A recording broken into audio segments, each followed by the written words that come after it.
I'm going to give you an honest review about Brinsea Ovation 56 Eco Incubator.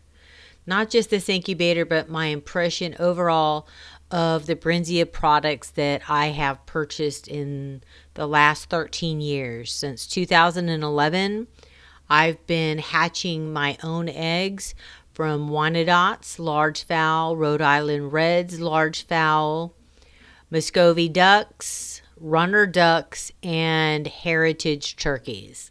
So I have some experience in hatching eggs. I've hatched thousands of eggs over the years, and my review is going to be 100% honest.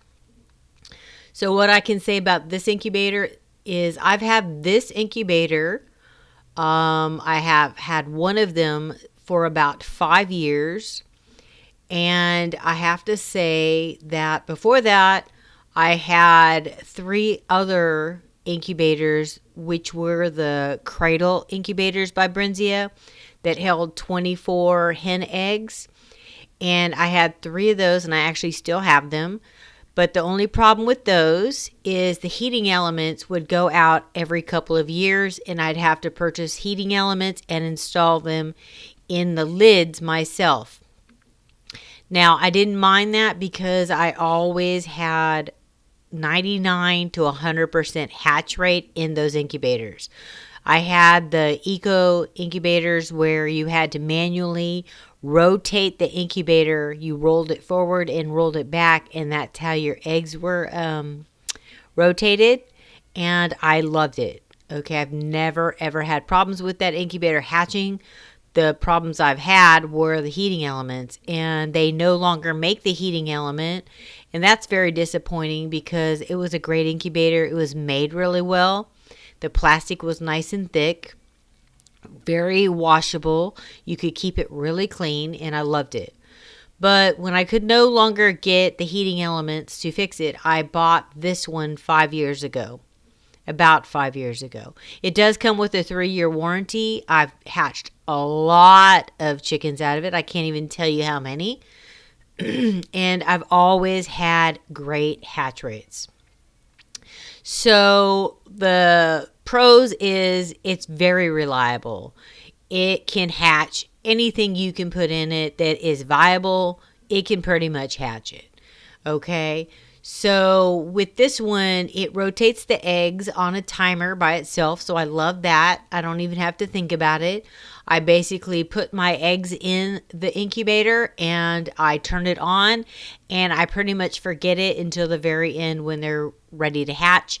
And then I will remove the eggs from the cradles, and I will put them in egg cartons and sit them on the bottom of the incubator. That way, when your chicks hatch, nobody gets stuck in between those cradles and gets killed. So that's something you do need to do. The con about this incubator, in my opinion, is for the price that Brinsea charges for their incubators, it could be made better. So the bottom of that incubator, the yellow gold part, is very flimsy. Okay, it could, if you dropped it, it would crack and break. It is not heavy duty plastic. And for $400, $500, I've seen them sell for $600. That's ridiculous. Okay, for that amount of money, they could make it better with a thicker plastic, more heavy duty. You have to be very careful with this incubator. It's flimsy. Okay, I'm not going to lie. The top is not flimsy. It's kind of heavy, but the bottom is very flimsy. So when you wash it in the sink, don't bang it. Don't drop it, please, because you will regret dropping it. I don't know if it would last. Okay, I've used mine for 5 years so far. I actually bought another one this year. And the reason I bought it is because the lid on this incubator is impossible to clean the fluff out of. I do not like that. You will see in my video how dirty it looks, which it's not dirty because I clean the inside and the outside of the lid and the tray every hatch. I keep it super clean, but fluff gets in between the 2 layers on the lid and you cannot get it out without taking everything apart and you don't want to do that because the screws are not very good and you might not get it back together.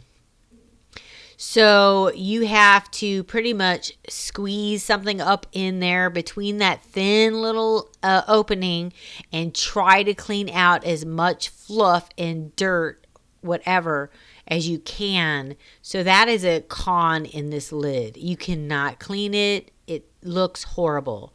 So it's very hard to actually see your chicks hatching because the lid is so clouded with fluff. But so I have two of them. One is for incubating the eggs, and then the second one is the dirty one, and that's for hatching. So that's what you will see in my video today, okay? So let's get started. Okay, so this is on the lid. You have a digital display of your temperature on your incubator. And it's preset from the factory for you. So you don't have to do anything except plug your incubator in and go if you're hatching chicken eggs.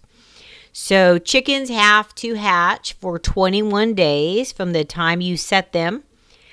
Your temperature for hatching chicken eggs is 99.5 degrees Fahrenheit or 37.5 degrees Celsius. The Brinsea incubators come set at Celsius. So just know that when you see the screen that 37.6 or 37.5 is the temperature you want to get the 99.5.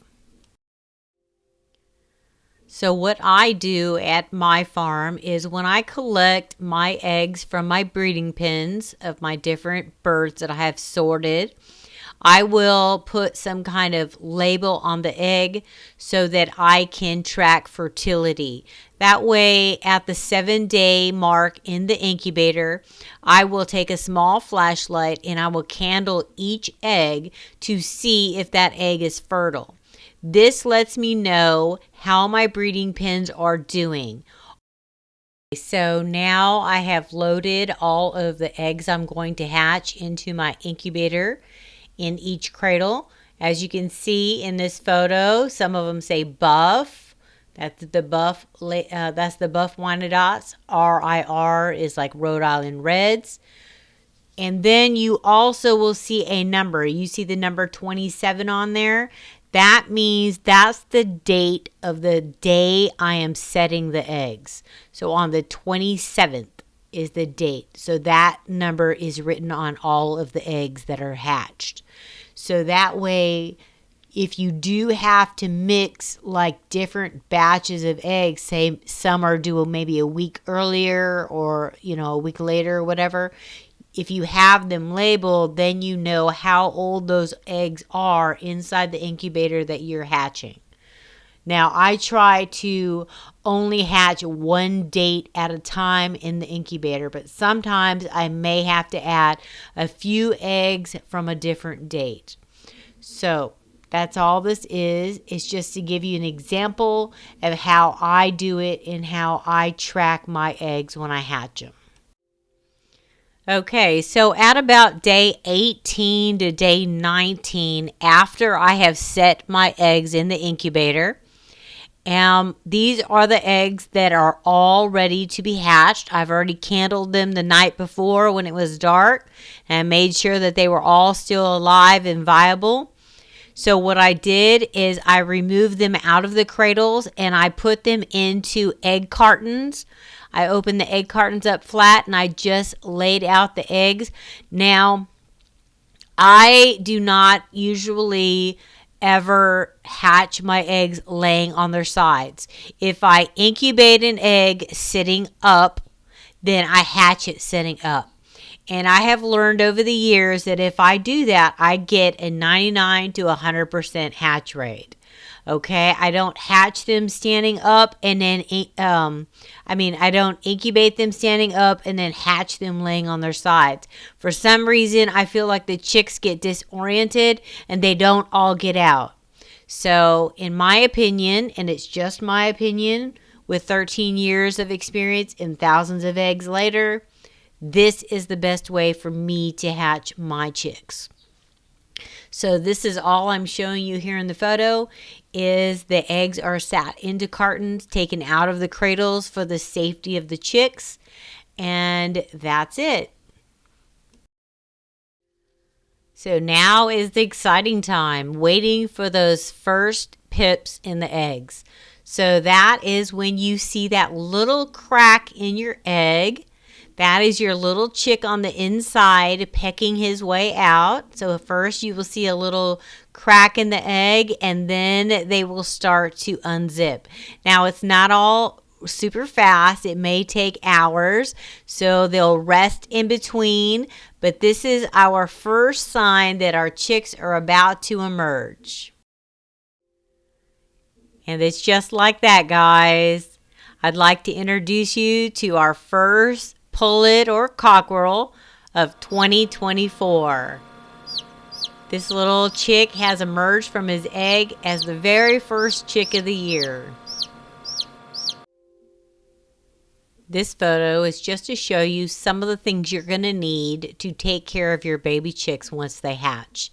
So you're going to need something to put their chick feed in, and you're going to need something to put water in. And their very first water, I usually add a little bit of pure cane sugar, and I dilute it in the water just a little bit, maybe like a teaspoon for that container size.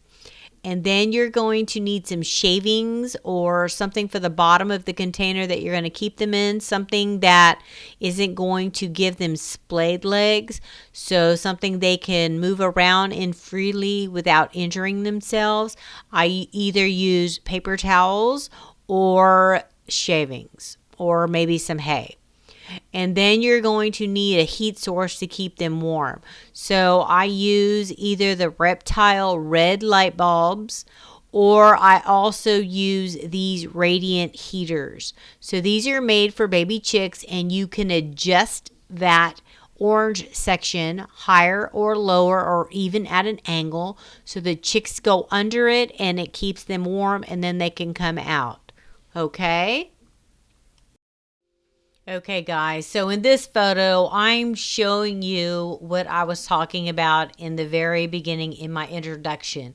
How I said that the lid gets dirty. And so you can see in the incubator on the right, that is the incubator that I'm actually hatching the chicks out of right now as this photo is being taken.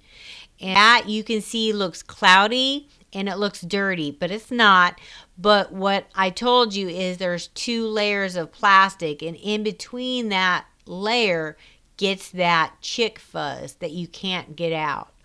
As you can see in the incubator lid on the left, it's clear and clean. And that's because that incubator is only for incubating the eggs. When the eggs get to day 18 or 19, they'll be moved to the other incubator with the dirty looking lid. Okay, so as you can see, I had a very successful hatch in this incubator. As I said earlier, I've had 99 to 100% hatch rates in my Brinsea incubators. They are very good at incubating. If you have a viable egg, it can pretty much hatch it. I have had eggs shipped to me in the mail that were terrible condition, where the yolks were dislocated from the sacs on the inside and they rolled around, which is not a thing when you're hatching eggs. But using my Brinsea, I did not rotate those eggs. I actually incubated them in a perfectly upright and still position for the whole 21 days, but I did hatch those chicks. So it can be done. Just don't rotate those eggs if you have eggs that are badly damaged on the inside. Now, they can't all be saved, but if you have an egg that's viable, this incubator can incubate it, okay? This is a great incubator. It's very reliable. It always holds the temperature. I mean, I cannot say enough good things about the Brinsea incubators as far as hatch rates go. Now, like I said in the beginning of this video, that yellow tray is very flimsy. Be very careful with that tray. It could be made better, in my opinion, for the price tag that they put on their incubators. But their incubators work, okay? They are very good. And as you can see here in my videos, I hatch a lot of chicks, all right?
Well, that's it, guys. Thanks for watching my video, and I'll see you in the next one. Bye-bye.